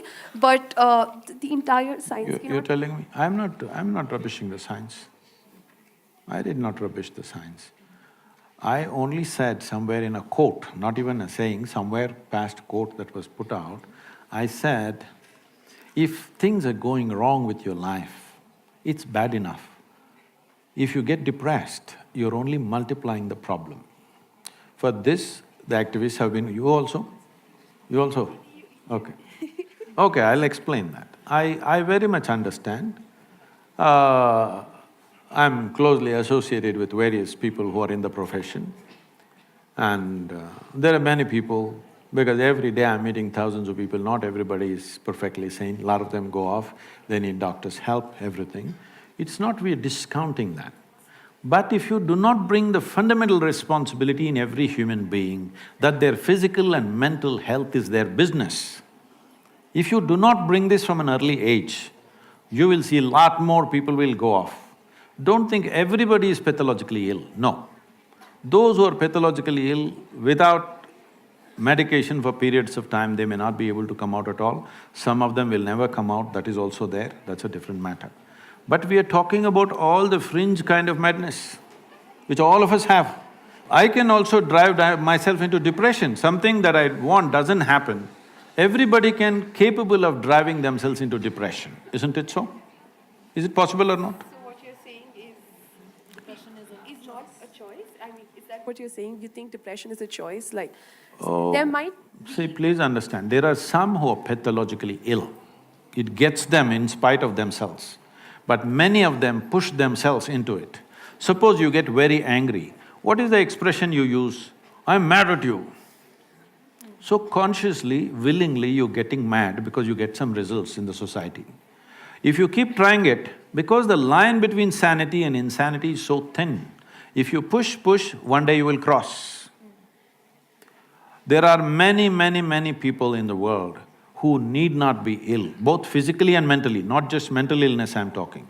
Both physically and mentally, they need not be ill. See, right now, for last 50 years, some millions of cardiac surgeries have been done. Today surgeons are clearly telling you, if you go off red meat, you eat the right food, if you exercise, you will not come for the surgery table. Is that against your cardiology? Why is psychology such an insecure profession? Absolutely not. There's just one last thing that I will add before we move on for the next question. There is a certain diagnostic criteria for… So, I might be sad, I might be extremely sad, but that does not mean that I am depressed. I am entitled to my sadness. See, please, who doesn't know this? Do I look so simplistic that I don't understand somebody is sad and somebody is depressed?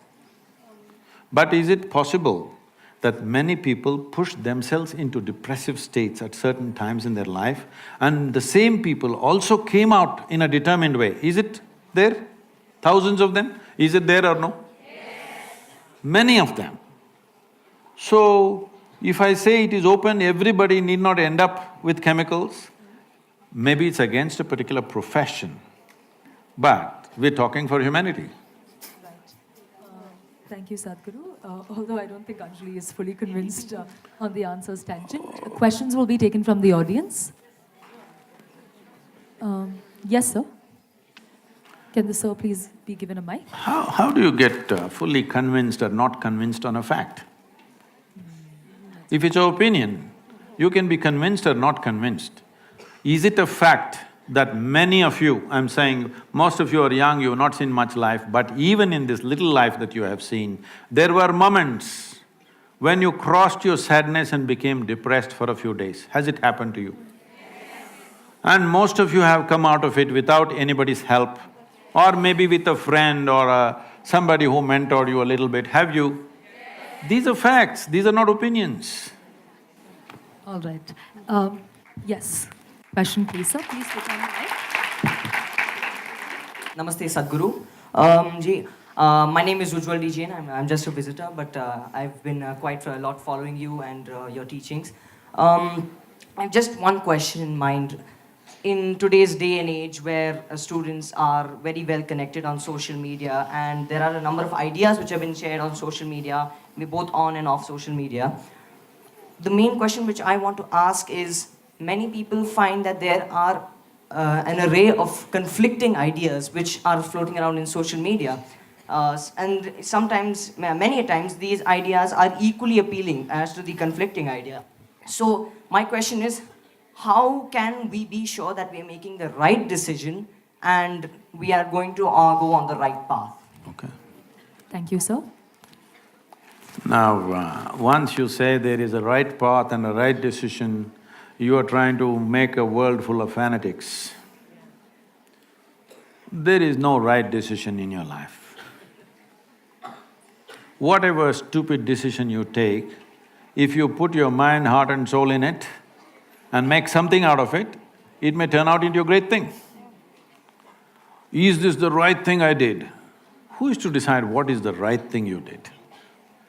The question is, that's why I said even when it came to education, the question is not about what subject you're studying, you're sitting in class, under the tree, where, but is your student life being spent in a focused way or is it loose?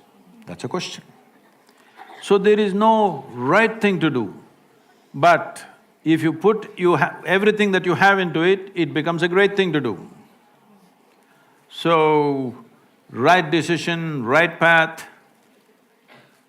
the moment you fix those things, we will become fanatical and you will see nobody will be right, everybody will pretend to be right. And that's a world we have created for a long time, it's time to change that. Questions from the audience, please. Namaskaram, Sadhguruji. I'm Vrinda. So my question is, how can one spend a balanced time in academics and spirituality, or maybe career and spirituality? See, anything that you do with your body is connected to time, it takes time. You want to run, you want to walk, you want to do this or that, everything takes time. What you do with your mind also takes time, but not to the same extent enslaved to time. Physically, all these timings, Mr. Bolt runs something in 9 seconds means because body and time are related. Because our sense of body, our sense of time is only because of our body. You don't have to look at your watch to know what is the time. If you observe your bladder, you know how many hours you've been sitting here. I'm saying our sense of time is essentially because of body. We had sense of time even before the watch came, isn't it? Because physical is keeping time, always. How long you can sit here, how long you can walk, how long you can do something, everything is decided by time. Time may be a relative experience at different times. You have seen at a certain time when you're very joyful one day, 24 hours, poof, went like a minute. Another day you're little depressed. Clinically depressed. Then, that one day feels like a whole lifetime. See, when we are very miserable for some reason, that one day… I'm not picking on you, I'm just joking with you. I'll come for counseling. It's okay, right? Yeah. So, when somebody is very miserable, you will see time just won't roll. So time is a very relative experience, but still it's very directly connected to our body. If we did not have a body, suppose you don't have a body, you sit here for 10,000 years, what's the problem? Isn't it? So when it comes to the mind, it is not as much enslaved to time as your physical body, but mind also has time. But there are dimensions within you which are not related to time. So, this thing about right path, wrong path, all these things largely relates itself to body because it takes time, it takes away life. If you just take a wrong turn, it'll take away life. Maybe you lost half an hour, but you lost not half an hour of time, you lost half an hour of life, isn't it? So when it comes to physical things, we must be little conscious of which turn to take because it takes away our time. Mentally, you can take any turn you want, whichever way you want, because it doesn't take much time. So when you talk about spiritual process, it doesn't take time at all, it's an inner dimension which doesn't relate to time. So your education, you may be studying, you may be running, you may be working, to be spiritual, it doesn't take time. Only little initial guidance may take time, afterwards it doesn't consume time because it's not physical in nature. Thank you so much, Sadhguru. We will be taking the last question from the audience. Yes, ma'am, please. Namaskaram, Sadhguru. Where are you? Okay. My name is Raman, and my question is that at some point or some other point, all of us, we feel kind of lost, like we're not connected to something, or this idea of not belonging anywhere. So what is that phase and how can we come out of it? That's called freedom. Yes. See, people are always talking about freedom, but they're always thinking how to bind themselves to something or somebody.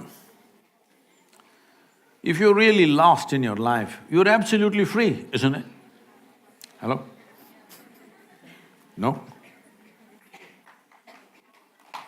So, freedom is a territory which needs lot of maturing and culturing to handle. Otherwise, people doing compulsive things, they're thinking they're free. These are compulsive things. Somebody is drinking, if you say, why don't you not drink today, you can do it tomorrow. Why don't I have the freedom to drink? No, it's compulsive.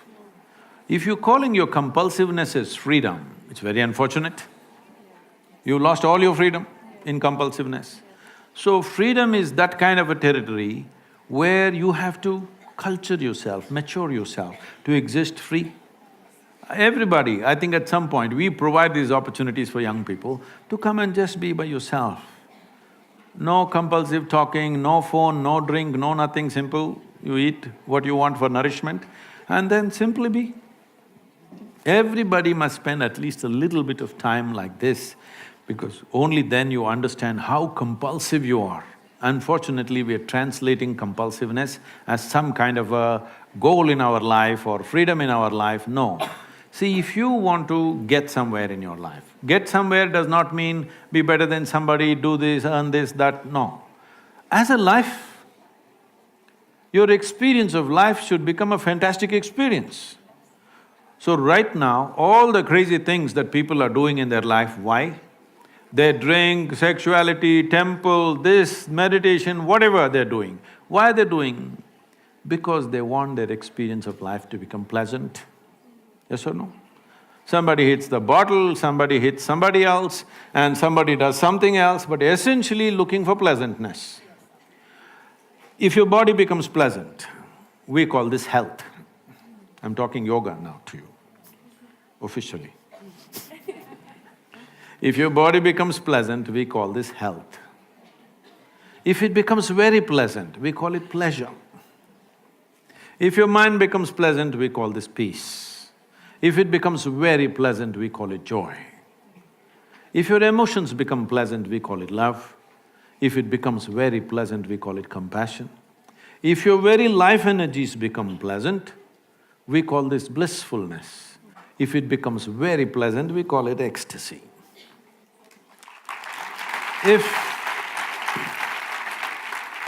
If your surroundings become pleasant, we call this success. Only for this last one, to make our surroundings pleasant, we need the cooperation of many forces around us. Many things have to fall into place. But to keep your body pleasant, mind pleasant, emotion pleasant, your life energies pleasant, it's 100% your business, not good for the business. Isn't it 100% your business to keep this body, this mind, this emotion and this energy pleasant within yourself? If these things are pleasant, right now you sit here and you're blissed out. Now, what will you do with your life? What do you think you will do? Probably nothing. Really? Okay, she's saying probably I'll do nothing. I'm asking all of you, tell me, on a day when you're very happy, are you willing to do lot of things? Or a day when you're depressed, you're willing to do lot of things? When you're happy, you're willing to bend backwards and do everything possible. When you're little unhappy, how difficult it is to move you, isn't it? So why do you say if you're blissed out, you'll do nothing?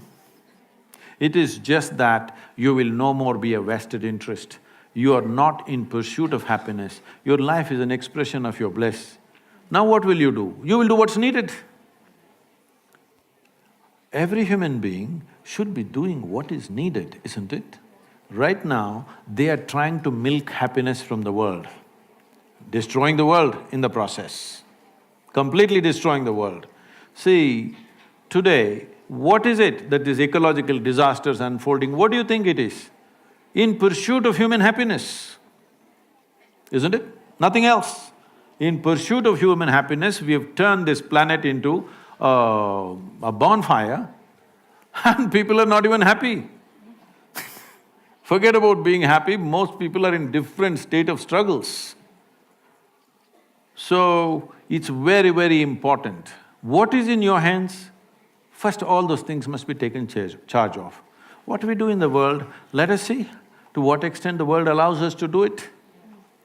Your body,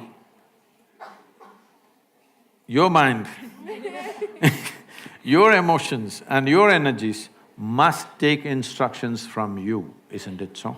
Hello? Right now, it is taking stimuli and instructions from all sorts of people. So how the hell do you think you will go where you want in your life when somebody else and somebody else can make this body, this person do whatever they want? At least what happens within you must be determined by you. What happens around you, it'll never be 100% determined by you. If you work hard, a little more influence, otherwise little less influence, but never 100%. Outside situations will always be like that and they should be like that, because if the whole world happens the way you want, then where do I go? Little bit your way, little bit my way, little bit somebody else's way, it's fine. But what happens here must be my way. If this one thing happens your way, will you keep yourself blissful, miserable, depressed, what? So essentially, you must understand, you can call it stress, anxiety, misery, depression, whatever you call it. Essentially, your intelligence has turned against you. That's all that's happened to you. Because there is no any kind of knowledge in your education system from ABC to till this day, how to take charge of the faculties that you have within yourself. There is no addressing it at all. If you address it, people say, oh, you are archaic. This has become the norm in the country. If you say you need to do something with yourself, no, we do everything outside. No, you need to do something with yourself because otherwise you will not happen the way you want yourself to be. That's a disastrous life. Check. Thank you so much, Sadhguru. It's an absolute pleasure having a conversation with you. Can I have free consultation? Yes, I'm sure Anjali will make arrangements for that. I'm so sorry, there is a constraint of time. I apologize for the inconvenience. She is the elected leader here, you can't go beyond that. You must ask her. She is the elected leader here.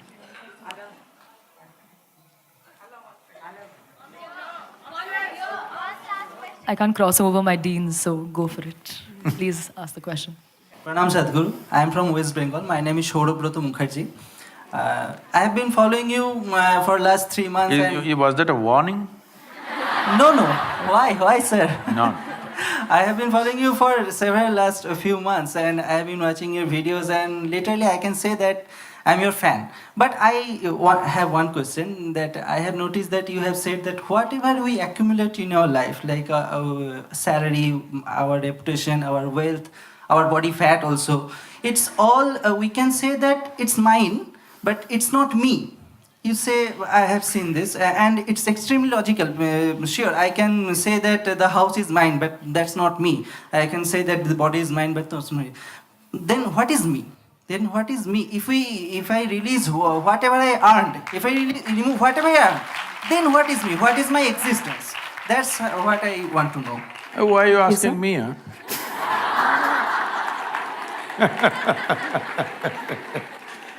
Listen now. Well, what is you? Right now, what you think is me is just a bundle of thoughts, emotions, ideas, prejudices, philosophies, ideologies, a hodgepodge of many things that you picked up. You're a scrapbook. That doesn't sound good. No, you're a cocktail. Shall we upgrade him a little more? You're a bouquet of flowers. All right. So what is you? This happened at the Cincinnati airport in Ohio, United States. People had lined up to check in at the airline ticket booth. One man just skipped the line and came straight in the front and thrust his ticket. The lady at the counter, she said, "Sir, there is a line." He said, "No, I'm in a hurry." She said, "Everybody's in a hurry, you're on the same plane. Please stand in the line." Then he said, "Do you know who I am?" She looked at him, promptly picked up the microphone and said, "There is a man here who does not know who he is, can somebody help him?" So, who am I is not a question that you ask somebody, it's a question that you ask yourself. Make it more and more profound. If you had stood up, this is like what you are asking is like a morning prayer, you know, how people pray. If you can learn one mantra, your child is doing, and phone also you can attend in between these days. Even in the temple, priest is attending the phone in between. All this. This happened closer to Christmas. A lady in Minnesota was praying. It was overheard by the neighbors. She was praying, "Dear God, please this time, last time that old fool Santa Claus came and he mistook my prayers. What I want is a thin, slim body and a fat bank balance. Last time he mistook this."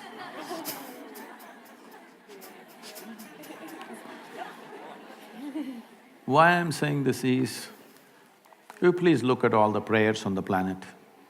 "Dear God, give me this, give me that, save me, protect me." Does it look like something divine or does it look like simple survival? Survival outsourced. To survive on this planet, you just need 4 limbs and a few brain cells which work.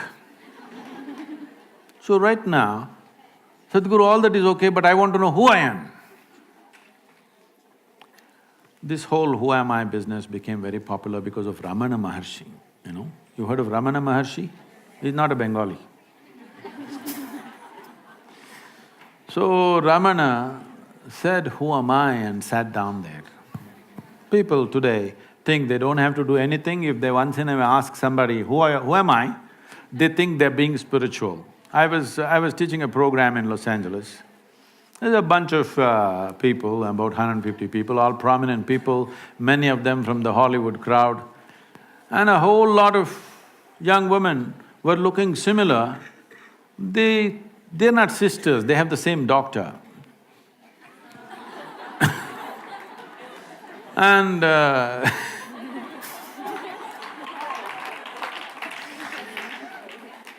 and then one of them says, "Sadhguru, I'm just teaching them a simple 21-minute practice." Why? To turn you inward. Because you're asking this question out, you will not find anything. If I tell you you are an Atman, Paramatman, nonsense, where does it take you? Just more vocabulary. See, if I tell you you are a soul, you are a divine entity, you are Atman, you are Paramatman, you didn't get anywhere. You just got more nonsensical vocabulary. That's all you got. So I said, we're teaching you a simple process, 21 minutes, how to turn inward. But you're telling us all this 21 minutes we have to do all this, but Ramana Maharshi said, you don't have to do anything. I said, whoa, Ramana got to Los Angeles? But Ramana did nothing, that's a fact. He simply sat like that, cross-legged. Simply doing nothing, absolutely. Rodents came and bit and ate his flesh. It festered, wounds, became worm-infected. He simply sat doing nothing. If you can do that kind of doing nothing, immediately there is an answer, all right? But now in California, they made like this, if a mosquito bites, they'll call 911. Yes, that's how it is. In this state, you don't ask. So right now, if this is an existential question, this is not a small question. You don't know who you are. Is it a small problem? Huh? It is a fundamental problem, isn't it? And you're getting up and introducing yourself, where you… Bengal you come from and everything. And now you're asking the question is not matured yet. If you stood up and you could not ask question and tears came to you, I would have answered this question completely differently. But now it's a joke, so I'm joking with you. Is that okay? Huh? Question is there, it's a good thing, the question is there. But the question needs sharpness to penetrate. It still doesn't have enough intensity that it can penetrate something. It's right now a casual question. So right now, I can tell you something, who you are, but it's not in your experience. If I tell you something which is not in your experience, what can you do? You can believe it or you can disbelieve it. If you believe it, you are not any closer to it. If you disbelieve it, you're not any closer to it. If you believe me, you can go and tell some fancy positive story. If you disbelieve me, you can go and tell some negative story about me. But you have not moved an inch, isn't it? So if you genuinely… if this question is burning within you, if tonight, if this question bothers you so much you cannot sleep, you cannot sit, you cannot stand, if it bothers you like that, then you come, I'll give you something else, something totally different. To all the young women, because you're calling yourself millennials, so I'm thinking you're all 18. So to all of you, the simple thing is this, do whatever the hell you want, but do it well, huh? That's all that matters.